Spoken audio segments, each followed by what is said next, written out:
Noong 2011, may nangyaring insidente sa Isla Verde, isang liblib na isla sa gitnang bahagi ng Visayas. Hindi ito sikat na tourist spot, may ilang mga resort pero walang kuryente ang ilang bahagi ng isla. Umaasa lang sa generator power ang iilang mamamayan at establishment. Ang tanging daan lamang papunta rito ay bangka mula sa pier ng San Felipe. Ang Isla Verde ay kilala lang ng iilan, mostly ay mangingisda, pero para sa mga estudyante ng isang universidad sa Maynila, ito ang naging perfect spot para sa kanilang ecology fieldwork.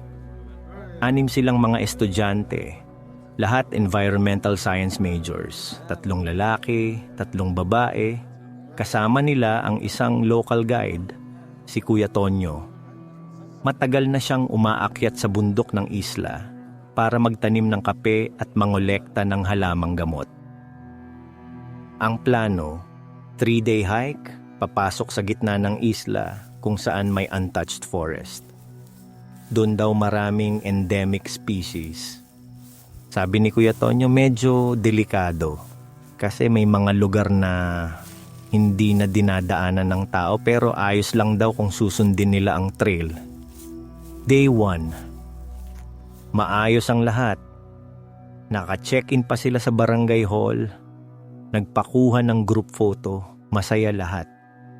Hindi ganun kadami ang tao sa barangay pero may mga lalaki na mukhang hindi masaya na makakita ng turista. Hanggang sa lumapit ang isa sa kanila at nagtanong, "Sigurado ba kayo nakakayanin nyo sa gubat?" Hindi siya nakangiti, hindi din mukhang galit. Parang medyo curious lang siya. Napangiti na lang ang mga estudyante at umalis. Morning ng day 2, nagsimula na silang umakyat. Pumasok sila sa trail entrance. Lingid sa kanila, ito na pala ang huling beses na sila ay makikita ng mga taga-barangay.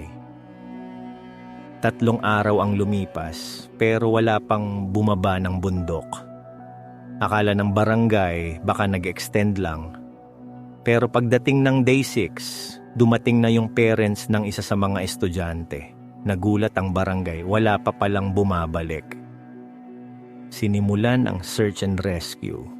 Una, mga volunteers, then mga kapulisan, then military.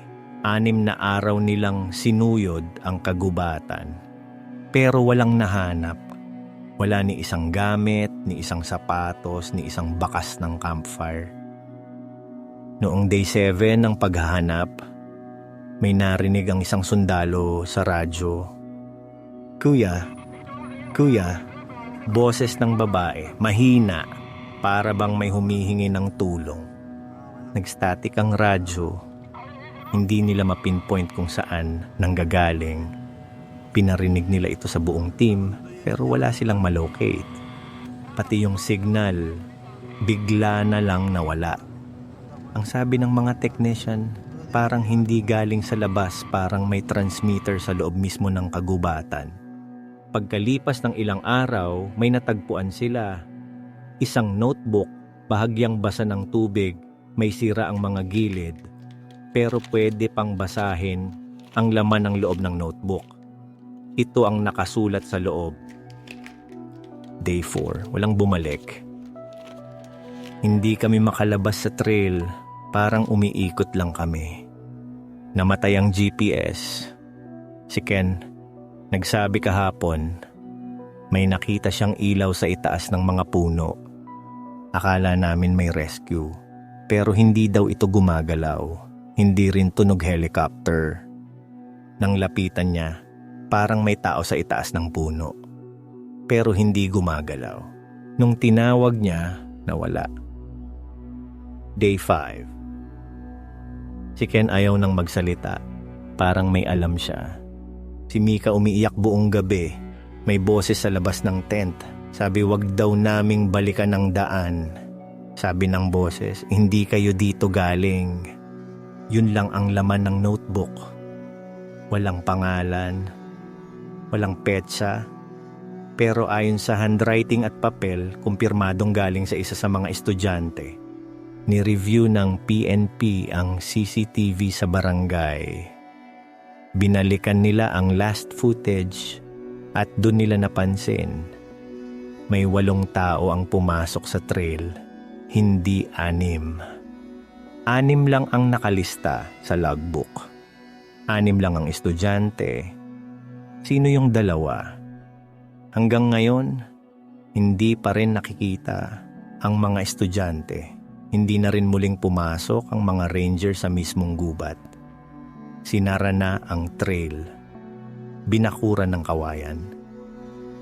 At kung mapapadpad ka sa San Felipe at magtanong tungkol sa Isla Verde, ang laging sagot ng mga matatanda, maganda ang isla, pero may ayaw na makakita sa ganda nito.